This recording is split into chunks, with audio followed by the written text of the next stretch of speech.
The sirens wailed in the distance, their screams piercing the stillness of the night. At first, it was just background noise, another emergency in a city that never slept. But for Darren Cole, it was the moment everything changed. He had been working a late shift at the 24-hour convenience store on Roosevelt and 5th, nursing a stale cup of coffee and scrolling through social media. The videos had started appearing around midnight. Shaky phone footage. Blood. Screaming. People running. One clip showed a man biting into someone's neck like a rabid animal. Darren had laughed it off, another viral prank, he thought. Until the man walked into the store. At first, Darren thought he was drunk. The guy staggered in, shirt soaked with blood, eyes glassy and wide. His left arm was bent the wrong way, like it had been crushed or broken, but he didn't seem to feel it. He made no sound, just kept walking, one step at a time, straight toward the counter. Darren stood up, unease prickling his spine. "Hey, man, you okay?" No response. The man lunged. Darren barely had time to grab the bat he kept under the counter. One heavy swing cracked against the man's skull, sending him crashing into a shelf of candy bars. But he didn't stay down. He rose, slower now, head tilted like a predator sizing up its prey. It took 5 more hits before the man stopped moving. And even then, Darren wasn't sure. He stumbled outside into the cold air, gasping, heart racing. The streets weren't empty anymore. People were running. Screaming. Windows were shattered, cars abandoned.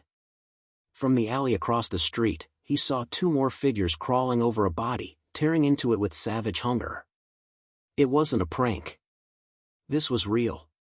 By dawn, the city was on fire. Darren had locked himself in the store, pushing shelves against the doors. He wasn't alone. A few other survivors had made it inside during the chaos. There was Kira, a paramedic covered in blood that wasn't hers, Miguel, a college student with a busted arm, and Lena, a retired military vet who hadn't said much, but whose sharp eyes missed nothing. They sat in silence as the sun crept up, listening to the growls and scratching at the windows. The creatures didn't sleep. They didn't talk. They just moved, endlessly, searching for the living. "The dead don't sleep," Kira whispered, staring out the window. "They just keep coming." Lena nodded. "We need a plan. We can't stay here." Miguel shook his head. "Where would we go? The city's gone. My dorm's on fire." The news said, he paused, voice cracking, "They said it's everywhere." Darren said nothing. His hands still trembled from the attack. But deep down, he knew they were right. The store wouldn't hold forever. Supplies would run out. And the monsters outside, they weren't stopping. That night, they made their first kill. A man pounded on the front door, begging to be let in. Darren was about to unlock it, but Lena stopped him. "Watch." They peeked through a crack in the barricade. The man looked normal, terrified, yes, but human. Then his head snapped sideways, unnaturally fast. His jaw stretched open, too wide, as if unhinged. And then he let out a bone-chilling, guttural screech. From the shadows, more of them came. The man hadn't been seeking safety. He had been bait. They tore him apart in seconds. The next morning, the store was silent again, except for the soft hum of a battery-powered radio. A reporter's voice crackled in and out. Outbreak believed to be viral in origin, worldwide reports of reanimated corpses, governments urging citizens to shelter, military response unsuccessful, repeating, "Do not trust the infected. Headshots only. Burn the bodies if possible." The groups stared at one another. "This is war," Lena said. "Not against an army. Against extinction." Darren looked at the bat in his hand. It still had dried blood on it. "Then we fight." And just like that, the 4 of them became more than survivors. They became soldiers in a war no one saw coming. Because the dead didn't sleep. And neither could they. The stench of burning rubber and charred wood filled the air as Darren and the others emerged from the convenience store, the morning sun barely pushing through a blanket of thick, smoky clouds. The streets of the city were unrecognizable, a war zone of overturned cars, broken glass, and discarded belongings. The sound of distant screams echoed, but there was no sign of life, only the hollow moans of the undead. "Which way?" Miguel asked, his voice trembling as he surveyed the chaos. He had a bandage wrapped around his arm, but the pain in his face was more than physical. Lena scanned the horizon. "We head west, towards the river. We might be able to find a boat, get out of here before it gets worse." Kira, still in shock from what they had witnessed the previous night, looked over at Darren. "What if the city is already lost? What if we're the only ones left?" Darren didn't answer immediately. He was still processing everything. The world they knew, the familiar streets, the faces of neighbors, even the mundane conversations with strangers, was gone. In its place was something else entirely, something primal and terrifying. "We don't have a choice," Darren finally said. "We move, now." And so, they did. The streets were eerily quiet as the group moved through the city. At first, they stuck close to the walls, darting between abandoned cars and wreckage. But as they ventured deeper into the heart of the city, the silence became deafening. Not a single car engine hummed, not a single voice called out. It was as though the city itself had been swallowed whole. But the quiet didn't last.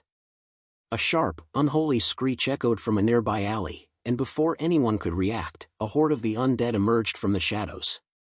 Their faces were half-rotted, skin hanging off bone, their eyes glazed over in an endless hunger. They were fast, too fast for Darren to even think of retreating. "Run!" Lena barked, grabbing Kira's arm and pulling her into the street. Darren and Miguel followed, but the group quickly found themselves trapped between two clusters of zombies, one moving in from the right, another from the left. Panic began to set in. The only escape was straight ahead, through the swarm. Miguel raised his broken arm defensively, his eyes wild. "What now?" Darren's heart pounded in his chest.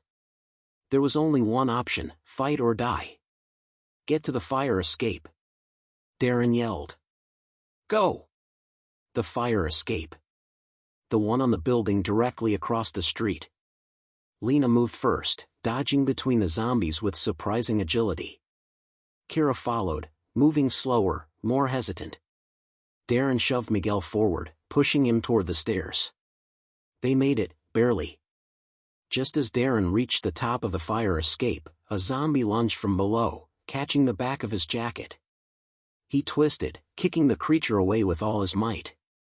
The thing fell back, but Darren knew it wouldn't stay down for long. Lena was already climbing to the next level. "Keep moving. Don't stop." But Darren's feet felt like lead. He had a brief moment of dizziness, his vision swimming, before he pushed through it. The fire escape rattled with the weight of the others as they scrambled to reach the roof. They needed to get to the top and find a way across the street. The horde would be on them any second. The roof was a flat expanse, littered with debris. They crouched low, out of sight, listening to the growls and screams from below. Miguel was the first to speak. "We're not safe up here," he said, his voice cracked. "We need to get to the river now." Darren didn't respond. His mind was racing. The zombies below would eventually spread out, searching for more victims. They couldn't just hide forever. "We can't just walk through the city," Lena said. "There's too many. We need a plan."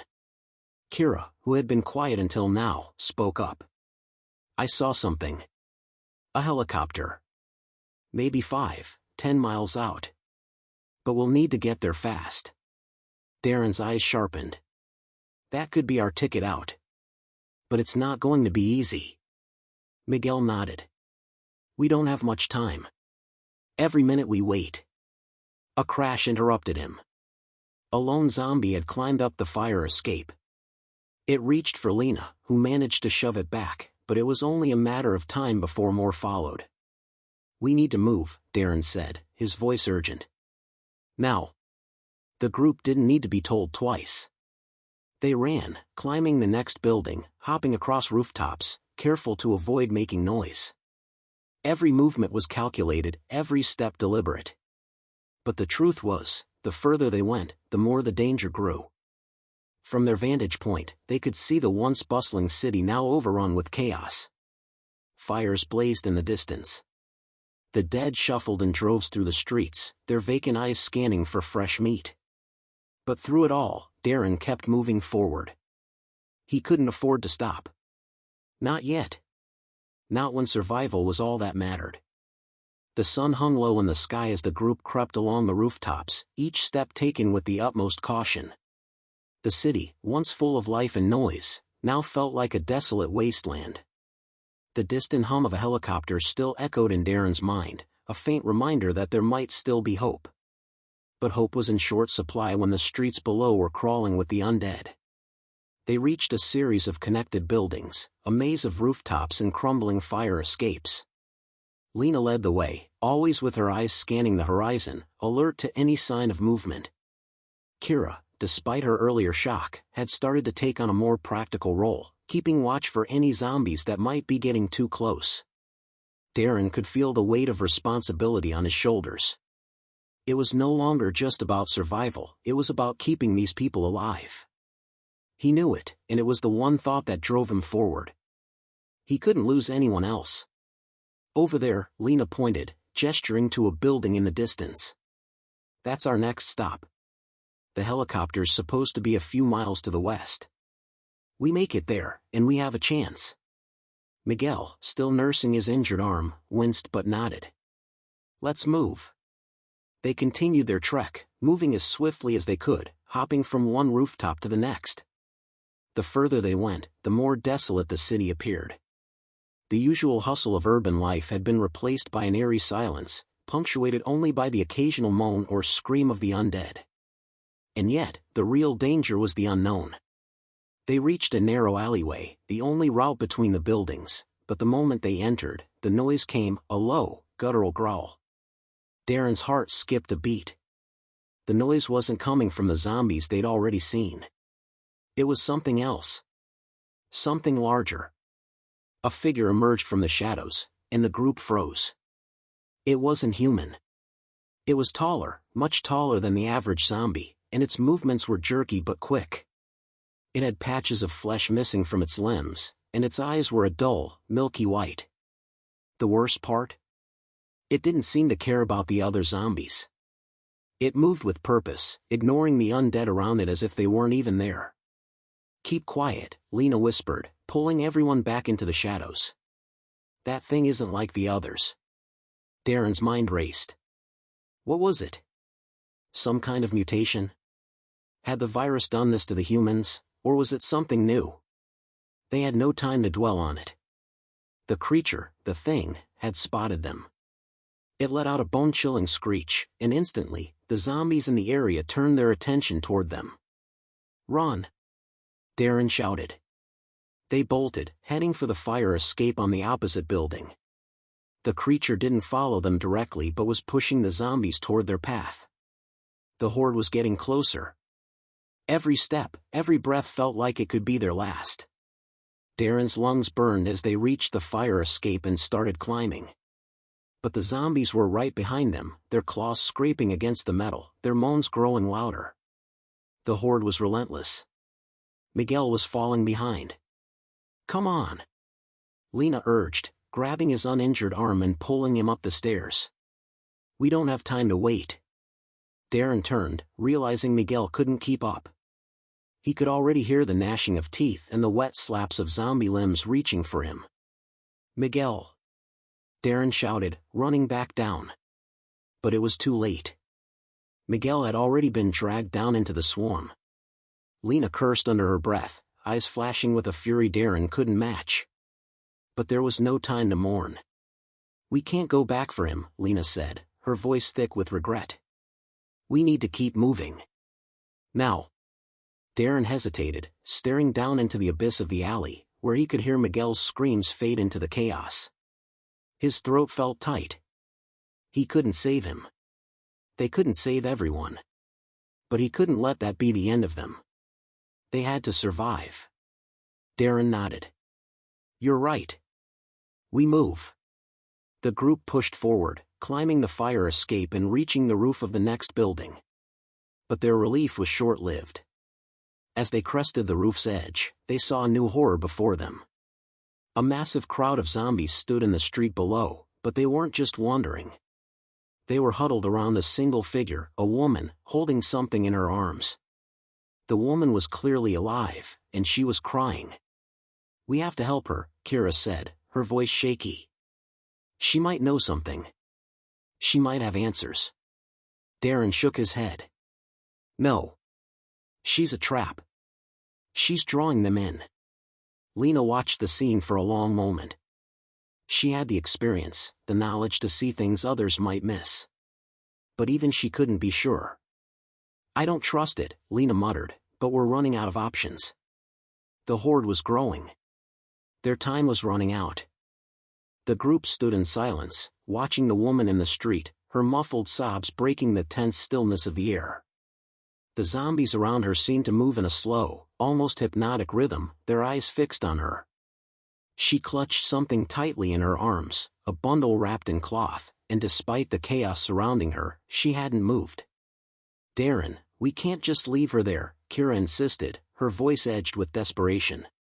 She was the youngest of them, and the weight of the world seemed to be sinking her down with every passing minute. She's human. She's still alive. Darren's eyes narrowed as he took in the scene. His mind raced, weighing the risks. There were hundreds of zombies in that street, some of them too close to the woman to be ignored. Yet something about her had caught his attention. She didn't scream.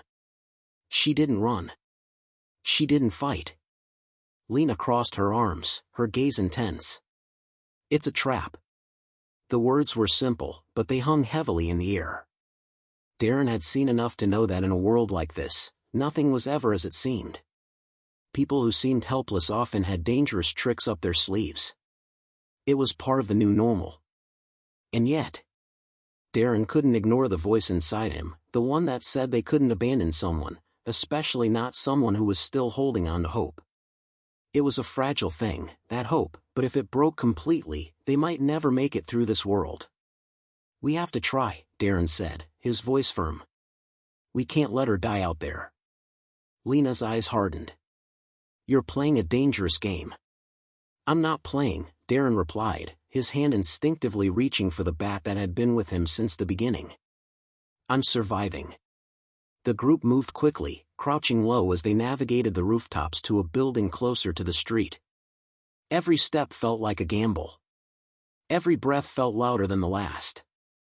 The zombies below were unaware of their presence, still focused on the woman. They were getting closer. Darren could feel the tension building, and with every passing second, he could almost hear the screeching and growling of the undead beneath them. It wouldn't be long before they spotted the group. We need to create a distraction, Lena whispered. Draw them away from her. Darren nodded. He had a few ideas. They weren't great ideas, but they were better than nothing. All right, Darren said, his voice quiet but urgent. Kira, Lena, move to the far side of the building and throw something to create noise. I'll go down the fire escape and approach her from behind. Stay hidden until I give the signal. Kira looked hesitant, but Lena gave her a short nod, and Kira followed her lead. Darren watched them disappear into the shadows before he slid down the fire escape, moving carefully and quietly. He could see the woman more clearly now. She wasn't just holding a bundle. It was a baby. A baby. His heart ached as he crept closer, the weight of the situation settling on him like a stone.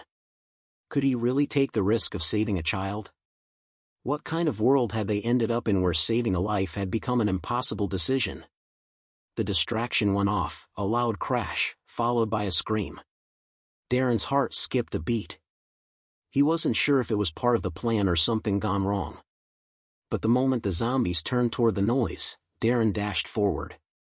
He reached the woman in a few swift steps, just as the zombies began to move away from her.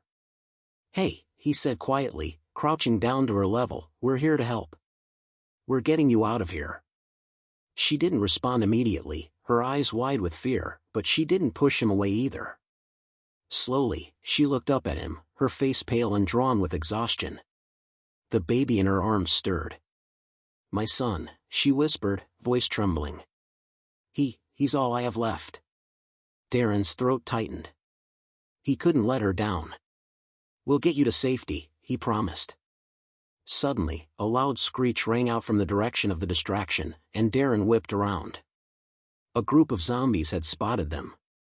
They were moving fast, drawn to the fresh sounds of flesh and fear. The group hadn't been hidden for long. "We need to go. Now!" Darren shouted. But the woman was frozen. She looked down at her son, as if unsure whether to leave him behind or continue holding on.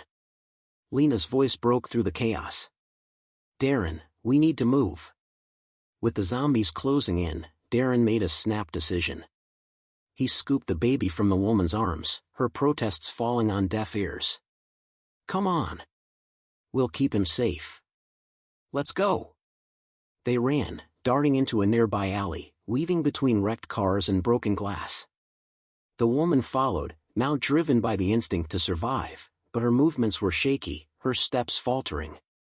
Darren's heart raced, his eyes darting to the increasing number of zombies emerging from the shadows. They were closing in. They had only a few moments before the horde overwhelmed them. The air felt heavy as the group sprinted through the alleys, weaving between the decaying remnants of the old world. Darren's lungs burned, his legs aching from the continuous sprint, but he couldn't afford to stop. The zombies were closing in, and their footsteps, dragging and relentless, echoed in his ears. They rounded the last corner and emerged onto the banks of the river, the current churning violently under the darkening sky. A boat. A single, rusted fishing boat bobbed lazily in the water, tethered loosely to a post at the dock. The hope of escape was tantalizingly close. Lena was the first to spot it. "There," she gasped. "We make it to that boat, and we can get out of here." But as they made their way toward the dock, the sound of a voice shouted from behind them. "Stop right there." Darren froze, his heart dropping into his stomach. He turned slowly, instinctively pulling the baby closer to his chest. A group of survivors stood at the far end of the dock, weapons raised, eyes wary. There were 6 of them, all wearing mismatched, ragged clothes. Some were armed with makeshift weapons, pipes, knives, and one man had an old hunting rifle slung across his back. The leader, a tall man with a scar running across his cheek, took a step forward. His eyes, dark and cold, locked onto Darren. "We don't know who you are," the man said, his voice rough. "But this boat's ours. You want it, you'll have to pay the price." Darren's stomach twisted. The situation was rapidly escalating. They were out of options. The river was the only way out, but this group was blocking their path. "We don't want trouble," Darren said, trying to keep his voice steady. "We just need to get out of here. Please. There's enough room for all of us." The man's lips curled into a sneer. "Enough room? You think there's enough room for all of us in this world now? You don't get to take what's ours." Lena stepped forward, her hand on her weapon, eyes scanning the group. "We're not here to fight. We just need a way out of this hellhole. There's nothing left here." The scarred man looked at her, then glanced back at his group, silently weighing the situation. After a tense moment, he spoke again. "You want to leave? You'll have to prove it. There's no free rides anymore." Darren's heart pounded. This wasn't a negotiation. This was a game of survival. They weren't offering help, they were setting terms. The price was never just a boat. It was always something else. "What do you want?" Darren asked, his voice barely a whisper, as the group closed in. The scarred man's eyes glittered. "Food. Medicine. And a few of your weapons. If you've got any fight left in you, we might just let you take the boat. But there's no guarantees." Kira looked nervous, clutching her bag tightly. "What happens if we say no?" The man's smile was thin and dangerous. "Then we take it by force." Darren knew they had no choice. They couldn't afford to lose the boat. But something about the man's tone sent a chill down his spine. These weren't just survivors, they were predators, scavenging what they could from the broken world they now inhabited. "I'm not giving up our weapons," Lena said firmly, stepping in front of Darren. "We've fought for everything we have. You think you can just take it?" The scarred man's hand twitched, and in that moment, the tension in the air became almost unbearable. Before Darren could respond, the man raised his hand, signaling his group. The others spread out, forming a circle around the survivors, effectively trapping them on the dock. Darren's mind raced. They were surrounded. "I'll tell you what," the scarred man said, his voice mocking. "We'll make a deal. One of you stays behind as collateral. We'll let the rest go, and you get to keep the boat. But if you try to double-cross us," he trailed off, letting the threat hang in the air. Kira gasped, looking at Darren for a moment, her face filled with fear. "One of us? Are you serious?" Darren's eyes flitted from Lena to Kira. He could see the conflict on their faces. No one wanted to be the one to stay behind, but the reality of the situation hit hard. They couldn't afford to lose everything now, not when they were so close. The scarred man seemed to sense the hesitation and took a step closer. "Time's ticking. You want to get out of here? Someone stays." Lena looked at Darren, her face hardening. "I'll stay." Darren's chest tightened, and he opened his mouth to protest, but Lena shook her head. "There's no time. You're the one with the baby. You get them out of here. I'll keep them occupied." He didn't know what to say. He wanted to argue, to refuse. But he knew it wasn't a choice anymore. Survival wasn't just about who you could trust, it was about what you could do to survive. "No," Darren said finally, his voice low but firm. "You stay. I'll go." But before either could make another move, Kira spoke up. "I'll stay," she said quietly, stepping forward. "You two have to go." Lena and Darren exchanged a glance, both surprised by Kira's decision. But there was no time to argue. They couldn't risk the boat being lost. "I'll make sure they don't follow you," Kira said, glancing at the scarred man. "Go. Now." Without another word, Darren took the baby from her arms and, with one last glance at Kira, turned toward the boat. The boat creaked under the weight of its passengers, the rusty metal groaning as Darren, Lena, and the baby settled into the small craft. The river stretched before them, its dark waters reflecting the stormy sky above. Darren's hands gripped the oars tightly, his knuckles white from the strain.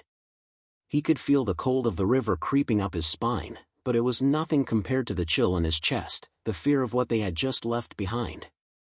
Kira's sacrifice weighed heavily on his mind, but there was no time to dwell. They had to move. The horde would soon realize they were gone, and the survivors on the dock weren't likely to let them go without a fight. As the boat drifted away from the dock, the distant sounds of the world they'd left behind began to fade, the screams, the groans, the frantic gunfire. But in the silence of the river, the weight of their situation felt even more suffocating. They had no plan, no destination. Just the hope that the water would carry them far enough from the nightmare that had become their reality. Lena sat on the edge of the boat, eyes scanning the horizon. "Where are we going?" Darren didn't answer right away. The question was as much for himself as it was for her. They had no maps, no safe havens to head toward. The world had become a barren wasteland, and every place they had hoped would be a refuge was either overrun or abandoned. Survival now was about finding the next place to stay alive, and maybe, just maybe, finding something worth saving. "I don't know," he finally said, his voice low. "Anywhere but here." Lena's gaze softened, but her lips pressed into a thin line. "We'll find somewhere. We have to." Darren nodded, his eyes fixed on the dark waters ahead. But as the boat glided downstream, the silence between them grew unbearable. The baby, wrapped in the cloth the woman had held, stirred gently in Darren's arms. He looked down at the tiny face, still so fragile, so innocent. It was hard to reconcile the child's presence with the madness of the world they were living in. "Do you think she's still alive?" Darren asked after a long moment, his voice barely a whisper. Lena didn't answer immediately. Her gaze was distant, her eyes unfocused. I hope so, she said softly. But I'm not sure. We didn't have much time to get away. We'll come back for her, Darren said, more to himself than to Lena. If we can. Lena turned to him, her eyes meeting his. If we can't, what happens to us? What happens to the rest of the world? The weight of her question hit him harder than he expected. He had always known that survival came with sacrifices, but the thought of abandoning people they had tried to help weighed heavily on him. The world had turned upside down, but some things still mattered. Some things still felt worth fighting for. I don't know, he said again. But we keep going. That's all we can do. The boat continued to drift down the river, its movement slow but steady. The night stretched on, and the chill in the air intensified. Darren could feel the exhaustion creeping in, the weight of the day's events settling on his shoulders. But sleep was a luxury they couldn't afford. Not yet. Ahead of them, the outline of a bridge loomed, a stark silhouette against the moonlit sky. The bridge was old, its stone structure crumbling in places, but it was a landmark. If they could get beneath it, they might be able to take shelter for a few hours, regroup, and decide what to do next. We should head for the bridge, Darren said, pointing toward it. Lena nodded without protest, her eyes narrowed against the wind. She hadn't spoken much since the boat left the dock, her thoughts clearly consumed with the events that had unfolded. Darren understood. The weight of Kira's decision would be something they would carry with them, but there was no time to mourn, not yet. They had to stay focused. The boat glided closer to the bridge, and as they neared its shadow, Darren saw movement in the distance, figures on the banks. Not zombies. Humans. Look, he whispered urgently. People. Lena turned, her hand instinctively reaching for the knife strapped to her waist. Are they friends or foes? Darren squinted, trying to make out the shapes in the darkness. They were too far away to make out details, but the figures were definitely human. And they were moving with purpose. We're not taking any chances, Lena said, her voice sharp. We need to be ready. Darren nodded. The last thing they needed was another hostile group looking to take what they had. They had learned that lesson the hard way. But as they drew closer, the figures began to emerge from the shadows, two men, their clothes ragged and worn, their faces gaunt with hunger and exhaustion. Hello, one of the men called out, raising a hand in a peaceful gesture. We don't mean you any harm. Darren hesitated. Trusting anyone now was a risk. The world had shown them that much. We're just trying to get through, Lena called back, her voice cautious. What's your plan? The man's face softened, a weary smile breaking through the exhaustion. Same as yours. We're just trying to survive. Darren's instincts screamed at him to keep moving, to avoid getting tangled up in another potential trap. But something in the man's voice made him pause. They hadn't been lucky so far. But maybe, just maybe, this time, luck might be on their side. We're not looking for trouble, Darren said, his voice steady. Just a place to rest for a while. The men looked at each other, then back at Darren and Lena. The silence between them stretched, and for a brief moment, Darren wondered if they were about to be attacked. But then one of the men spoke again. There's a shelter not far from here, the man said. You can stay the night. But no one gets in without helping. The shelter was tucked beneath the old bridge, a collection of makeshift walls and tarps strung together to create a sort of shantytown. It was a stark contrast to the desolation outside. There was a flicker of life here, a fragile hope amidst the chaos. Firelight danced in the middle of the camp, illuminating a few scattered survivors huddled around it, their faces gaunt but warm in the fire's glow. The two men who had led them here waved them forward. It's not much, one said, his voice still heavy with weariness. But it's safe. For now. Darren and Lena exchanged a wary glance, the unsettling feeling of being so close to other people still heavy on their minds. They had learned to be cautious, to trust no one completely. But exhaustion had taken its toll, and they were running low on options. "We'll stay for the night," Darren said, his voice gruff. "But no promises beyond that." The man nodded, accepting their hesitance. "Of course. We understand. Just stay by the fire. Things can get tense around here." They were led to a small clearing near the fire, where an older woman and a child sat, watching them with wide, curious eyes. The child was no older than 5, and he held onto a battered teddy bear as if it were a lifeline in this broken world. Lena crouched down in front of the child, offering him a soft smile. "Hey there, little one. Are you all right?" The child didn't respond at first, his eyes tracking her every movement. But after a moment, he reached out with a small, trembling hand. "Mama," he whispered, almost too quietly to hear. Lena's heart ached. She could see the same fear in the child's eyes that had once filled her own. He was too young to understand the true horror of the world, but he felt the effects of it deeply, just like everyone else. Darren looked away, unable to watch the silent exchange. He could feel the weight of his decisions pressing on him, the need to keep moving, to find safety, to protect those who mattered most. But in this moment, surrounded by these strangers, it felt harder than ever to keep going. The fire crackled softly, breaking the silence, as one of the men handed them a small, metal pot of stew. It was thin and meager, but it smelled like a blessing after days of hunger. Darren took the pot, nodding in appreciation. "You're welcome to stay as long as you need," the man said. "But you'll need to pull your weight. We can't afford to take in anyone who can't contribute." Lena's eyes narrowed, her instincts kicking in. "What exactly do you mean by contribute?" The man hesitated for a moment, his eyes flickering to the others around the camp. Then, he spoke in a low voice. "We hunt. We scavenge. We defend this place. It's not much, but it's ours.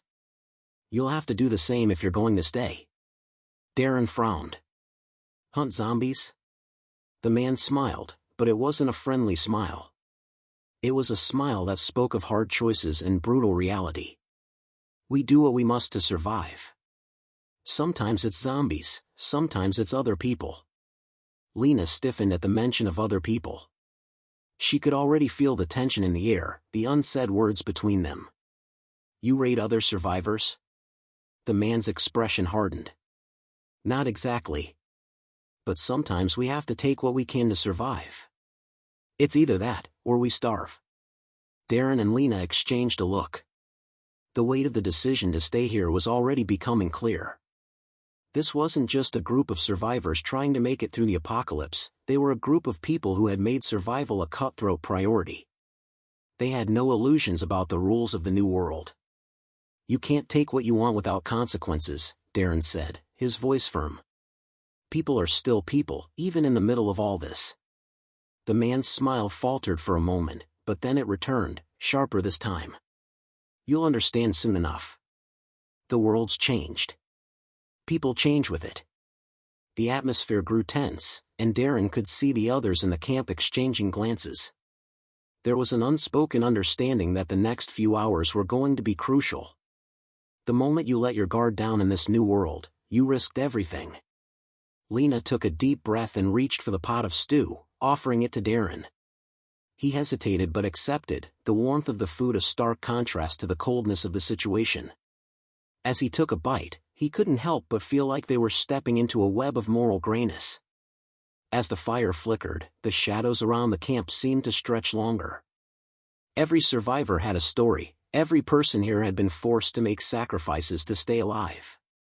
But the true cost of survival, whether it meant losing your humanity, or something even more important, was still a question that lingered in the air. "We need to rest," Lena said quietly after a long silence. "Let's stay the night, but we can't afford to trust them too much." Darren nodded. "Agreed." They ate in silence, each lost in their thoughts as the night wore on. The crackling of the fire and the occasional groans of distant zombies were the only sounds filling the space. In the distance, beyond the safety of the bridge, the undead roamed aimlessly, a reminder of the world they had once known, and the world they now had to survive in. But as the night deepened, Darren couldn't shake the feeling that something wasn't right. The camp seemed too quiet, too controlled, like a fragile truce that could be broken at any moment. There was a darkness in the way the survivors watched each other, a sense of unease that even the warmth of the fire couldn't dispel. The morning came quietly, the first light of dawn barely breaking through the thick clouds. The fire had long since died down, leaving behind nothing but smoldering embers. The camp was still, save for the occasional rustle of movement as the survivors stirred. The faces around the fire looked tired but alert. This was a place of survival, not peace. Darren woke first, his body stiff from the hard ground. He had slept, but the rest had been restless. His dreams had been filled with images of Kira, of the dock, of the horde closing in, but it wasn't just the haunting memories that troubled him. It was the quiet unease that had settled in his chest overnight. Something felt off. And it wasn't just the unease of being surrounded by strangers, it was the feeling that they weren't alone in the shadows of the bridge. Lena was already awake, crouched at the edge of the camp, her eyes scanning the surroundings. She had been quiet all night, her instincts sharp as ever. It was rare for her to sleep soundly in unfamiliar places, and Darren had learned to trust that. "We need to go," she said without looking at him, her voice low but firm. Darren didn't need any more convincing. He'd been thinking the same thing. There was something about this place that made his skin crawl, something that went beyond the typical danger of zombies. It was the people here, their eyes, the way they moved in the shadows. They were hiding something. And Darren wasn't sure how much longer he could play along. As he stood, brushing off the dirt from his clothes, he glanced around the camp. The survivors were already beginning to pack up, preparing for the day. Some were scavenging the nearby riverbank, while others were checking their weapons, eyes sharp with a strange intensity. It was as though they were preparing for something, but it wasn't clear what. Darren grabbed Lena's arm, pulling her aside. "We need to get out of here before they realize we're not on board with their little survivalist game." Lena nodded, her eyes narrowed. "I agree. But we have to be careful. They'll notice if we make a move." They began to move quietly, stepping over rocks and debris as they navigated the edge of the camp. The sounds of the survivors around them were distant, muffled by the thick air, but the tension was palpable. Darren could feel his heart racing in his chest. This was no longer just about zombies, it was about survival against people who would do anything to protect their territory. As they neared the riverbank, a shout rang out behind them. "Hey!" It was one of the men from the night before. "Where do you think you're going?" Darren froze. He had hoped they would be able to slip away unnoticed, but it was clear now that the man had been watching them. The camp had been quiet, too quiet, and Darren realized they had underestimated how well these people knew their territory. "We're leaving," Darren said, his voice steady. "We don't want any trouble." The man stepped forward, blocking their path. His eyes were cold, devoid of warmth or kindness. "Leaving, huh? You think you can just waltz in here and take what you want without giving something back? You're not going anywhere." Lena's hand went to the knife at her waist, her movements slow and deliberate. She wasn't going to let him make the first move. "Look," Darren said, his voice calm but firm. "We don't want to fight. We just need to go. We don't owe you anything." The man's lip curled into a sneer. "You owe us your lives. And you'll give us something in return." The air between them crackled with tension. Darren's heart pounded in his chest, and he knew this was the moment. If they didn't act fast, they were going to be trapped. Without warning, the man lunged toward him, his hand reaching for the knife at his side. But Darren was faster. He sidestepped, grabbing the man's wrist and twisting it, forcing the knife out of his hand and onto the ground. In the same motion, Darren shoved him back, putting distance between them. Lena didn't hesitate. She moved swiftly, her knife flashing in the morning light as she cut through the air, catching the man's arm in a sharp slice. He yelped in pain, stumbling backward as blood began to drip from the wound. "Move!" Lena hissed, her voice low but urgent. Darren didn't need any more encouragement. They turned and bolted for the riverbank, their feet pounding against the dirt. Behind them, the camp erupted into chaos, shouts of anger and confusion filled the air, but they didn't stop. They couldn't. As they reached the water's edge, Darren grabbed the oars of the boat they had arrived in. Without looking back, he pushed the boat into the water, the current pulling it away from the shore. He could hear the survivors closing in behind them, their footsteps heavy on the ground, but they were too late. "Keep paddling," Lena shouted, her voice carrying over the rush of the water. "We can't let them catch up." Darren didn't hesitate. He began to row with all his strength, the oars digging into the water as the boat picked up speed. The camp was fading in the distance, but the danger was far from over. The world they had left behind was closing in on them, and they knew that the hardest part of their journey was still to come. As the boat glided away from the bridge, the landscape around them began to shift. The river was wide, and the trees on either side of them grew thicker, the forest closing in like a prison.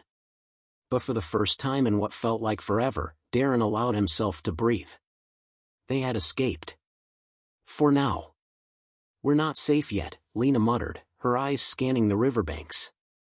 "But it's a start." Darren nodded. They didn't have the luxury of stopping to celebrate. Their fight for survival wasn't over. It was only just beginning. As they rode further into the unknown, the world around them felt both vast and suffocating. The dead still roamed the earth, and the living, those who had managed to survive, had become as dangerous as the creatures they were trying to avoid. Trust was a luxury, and betrayal was a constant threat. But in this moment, as the boat floated on the dark river, they knew one thing for certain: they would never stop fighting. Not for themselves, and certainly not for the baby in Darren's arms. The end.